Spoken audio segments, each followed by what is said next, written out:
Hello curious kids. आज हम different shapes का पैरामीटर निकालना सीखेंगे। पैरामीटर यानी परिमाप निकालना सीखेंगे। सबसे पहले हम पैरामीटर की डेफिनेशन समझेंगे। तो चलिए शुरू करते हैं। What is parameter? The parameter is the distance all the way around the outside of a 2D shape। यहाँ पे सबसे पहले 2D शेप लिखा है, हम इसको रिवाइज करते हैं। 2D शेप का मतलब हुआ ऐसी शेप्स जिनमें केवल लंबाई चौड़ाई होती है, यानी कि लेंथ और विड्थ दी गई होती है। ठीक है, तो अब हम इसमें समझते हैं कि पैरामीटर है क्या। पैरामीटर क्या है? The parameter is the distance all the way around the outside of a 2D shape. ये जो आकृति दी गई है, इसके केवल एक कोने से जब हम दूसरे कोने तक जाएंगे, दूसरे से तीसरे तक जाएंगे, तीसरे से चौथे तक जाएंगे, चौथे ये जो इसके बाहर वाली आकृति में हम चल रहे हैं, यही इसका पैरामीटर है। ये जो इसको घेरा बना हुआ है, यही इसका पैरामीटर है। इसके चारों ओर का घेरा। पैरामीटर में ध्यान देने वाली बात यह है कि हम पैरामीटर में केवल आउटसाइड की बाउंड्री जो कि इसके चारों ओर है, उसको ही टोटल नाप लेते हैं, उसका ही टोटल माप करते हैं। इसमें जो बीच का इसका एरिया है, क्षेत्रफल है, इसका हमें अभी कोई लेना देना नहीं है। पैरामीटर केवल बाहर का परिमाप चारों ओर से। ठीक है बच्चों, ये जो आकृति दी गई है, इसका यहाँ से एक कोने से दूसरा कोना, दूसरे से तीसरा, तीसरे से चौथा, तो ये जो इसका बाहर वाला एरिया है, इसका टोटल माप परिमाप होता है, पैरामीटर है। तो अब बच्चों, पैरामीटर को आप ध्यान से समझ गए होंगे। अब हम इसको और अच्छे से समझने के लिए कुछ क्वेश्चंस की प्रैक्टिस करते हैं। इस आकृति में भी हम पैरामीटर को और क्लियर करते हैं। जैसे कि यह एक बाउंड्री है, इस बाउंड्री में क्या है, यहाँ पे हमने डॉटेड लाइन बनाई, यह टोटल पार्क है। तो इसका ये जो परिमाप है, ये क्या हुआ, इसके चारों ओर की बाउंड्री। जैसे यहाँ पे स्टार्टिंग पॉइंट से हम चलेंगे, फिर दूसरे कोने पर, तीसरे पर, चौथे पर, पांचवें, यह जो हमने boundary to boundary total distance cover किया, इसी को हमने पैरामीटर कहा है। ठीक है बेटा। अब हम इस शेप का पूरा पैरामीटर निकालेंगे। तो इस शेप में हम सबसे पहले देखेंगे इसका चारों ओर का माप। सबसे पहले हम यहाँ से चलेंगे, फिर यहाँ से यहाँ को, यहाँ को, यहाँ को, यहाँ को। अब हम इस शेप का पैरामीटर निकालेंगे।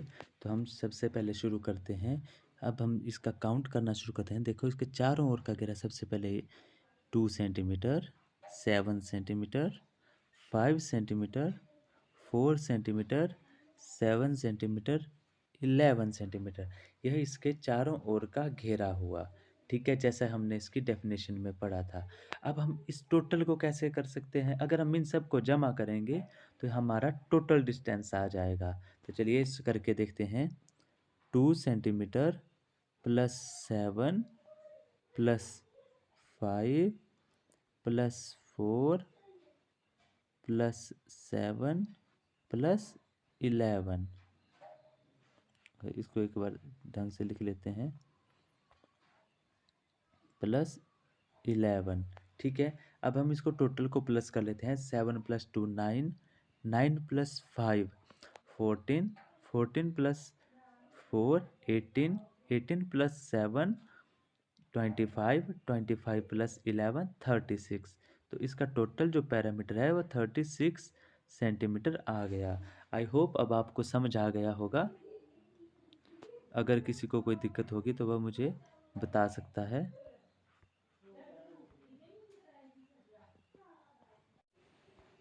इस प्रकार तो अब हमारा जो इसका पैरामीटर है शेप का, वह 36 आ गया, जैसे हमने इसके सभी साइड का चारों ओर से प्लस किया। ठीक है बेटा, अब मुझे लगता है कि आपको समझ आ गया होगा। अब आप बच्चे इस शेप का पैरामीटर निकालेंगे। आपके पास 5 सेकंड का समय है।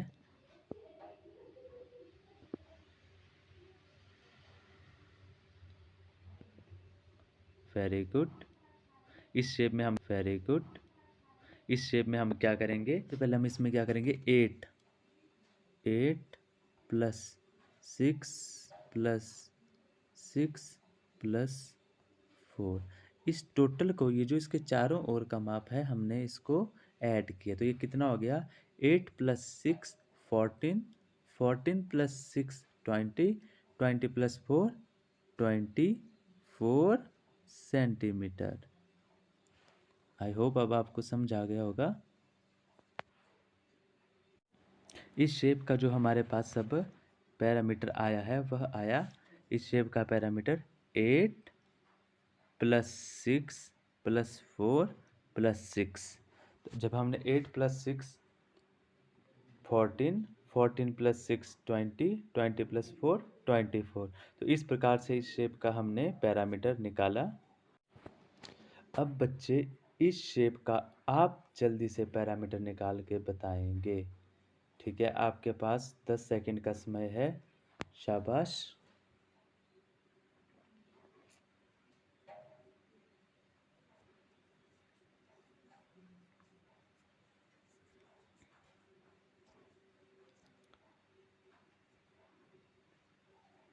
हाँ, तो बच्चों अब आपने इसमें क्या किया, हमने चारों ओर का इसका माप करना है, इसकी जो भी साइड्स का माप लिखा है हम उस टोटल माप को सभी साइड्स के को जमा कर देंगे।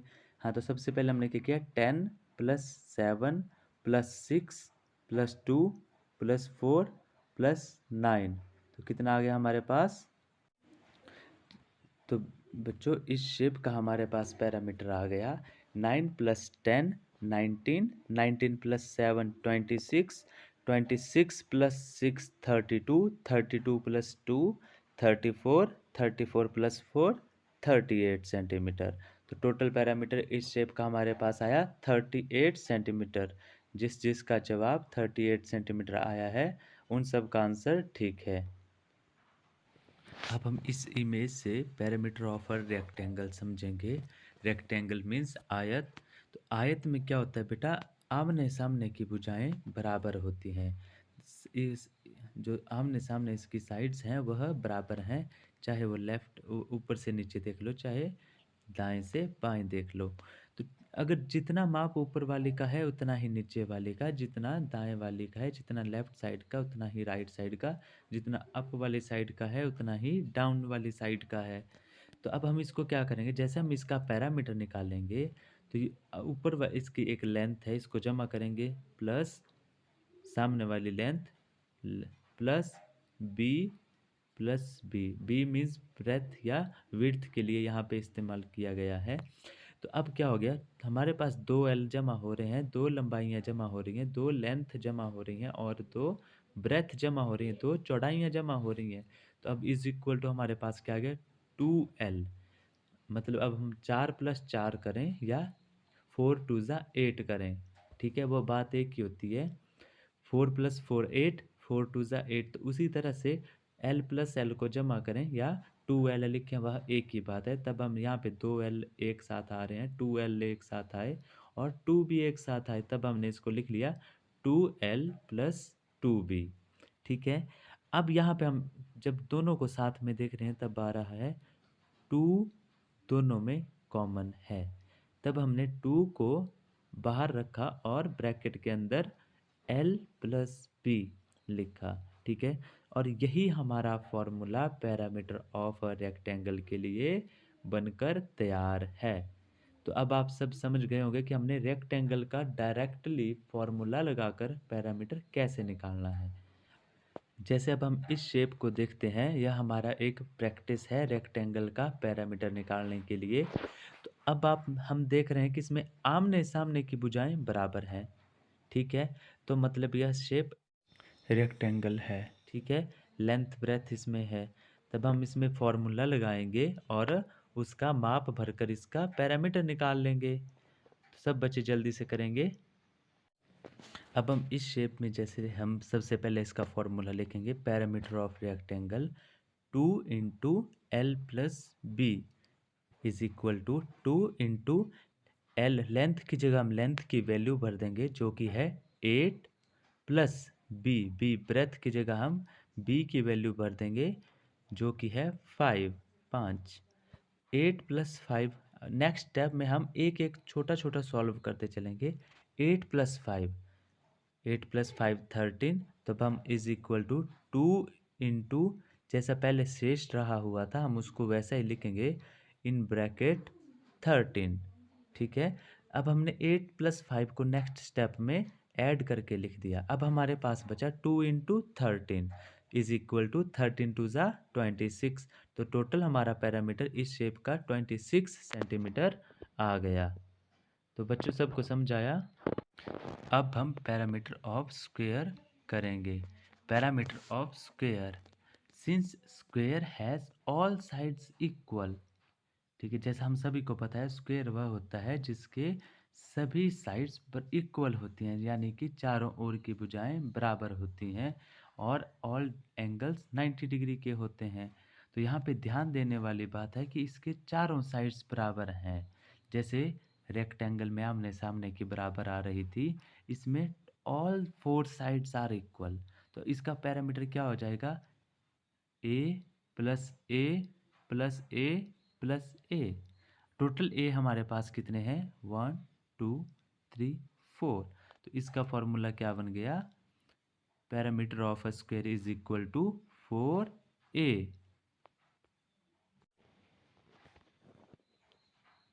तो अब हमारा पैरामीटर क्या हो गया? स्क्वायर का पैरामीटर हो गया 4a। अब हम इसको एग्जांपल के तौर पर समझ लेते हैं। जैसे हमारे पास ये पैरामीटर है a 4a, तो अब हम एक क्वेश्चन लेते हैं जिसमें हम इसकी जो साइड है एक स्क्वायर की उसको 3 मान लेते हैं, सपोज करके चलते हैं। तो इस हमारा for example if a is equal to 3 units then parameter is equal to 3 plus 3 plus 3 plus 3 is equal to 3 3 6, 6 plus 3 9, 9 plus 3 12 units. तो बेटा अब हमारे पास जैसे पैरामीटर है इस शेप का, हमने इसकी यूनिट को ए को हमने इसकी एक साइड को 3 माना है। तो parameter of square is equal to formula लगाकर 4a is equal to 4 into A की वैल्यू है, साइड है हमारे पास 3, तो 4 इंटू 3, 4 3 ज़ा 12 is equal to 12 units. Units का मतलब है जो भी यूनिट्स इसमें पहले से लगा होगा, किलोमीटर है तो किलोमीटर, सेंटीमीटर है तो सेंटीमीटर, मीटर है तो मीटर, जो भी इसके साथ लगा होगा। आई होप अब आपको समझ आ गया है। अब हमारे पास यह दो क्वेश्चंस है। Find the parameter of given squares. एक स्क्वेयर 4 सेंटीमीटर का है और दूसरा स्क्वेयर 6 सेंटीमीटर का है। तो अब आप बच्चों को इसका पैरामीटर इन दोनों शेप्स का निकालना है। आपके पास 1 मिनट का समय है, तो जल्दी से सब निकालेंगे। फर्स्ट शेप में हम पैरामीटर ऑफ अ स्क्वायर निकालेंगे इज इक्वल टू 4a, जो कि पैरामीटर निकालने का स्क्वायर का फॉर्मूला है 4 इंटू साइड या 4a। तो हमारे पास इसकी एक साइड दी गई है 4 सेंटीमीटर, तो अब हम a की जगह इसकी वैल्यू लिखेंगे 4। तो हमारे पास आ गया इज इक्वल टू 4 इंटू 4, 4 4 ज़ा 16। तो हमारे पास इस शेप का पैरामीटर आया 16 सेंटीमीटर। अब हम दूसरी शेप का पैरामीटर निकालेंगे जिसकी एक साइड है 6 सेंटीमीटर। तो हमारे पास नेक्स्ट शेप का है parameter of a square is equal to 4a, यानी कि 4 into side is equal to 4 into side हमारे पास है 6, तो 6 लिख देंगे। 4 इंटू 6 इज इक्वल टू 6 4 ज़ा 24, 24 सेंटीमीटर हमारे पास सेकंड शेप का पैरामीटर है। अब हम घर के लिए आपके लिए 2 क्वेश्चंस देंगे जिनको आप कल करके हमें आंसर उनका कमेंट सेक्शन में बताएंगे। तो आपके सवाल ये रहे। Question number 1, calculate the parameter of the square, जिसमें कि एक साइड स्क्वायर की 4 सेंटीमीटर है। और क्वेश्चन नंबर 2 है calculate the parameter of the rectangle, जिसमें लेंथ ऑफ रेक्टेंगल 10 सेंटीमीटर और ब्रेथ 4 सेंटीमीटर दी गई है। Thanks for watching my video.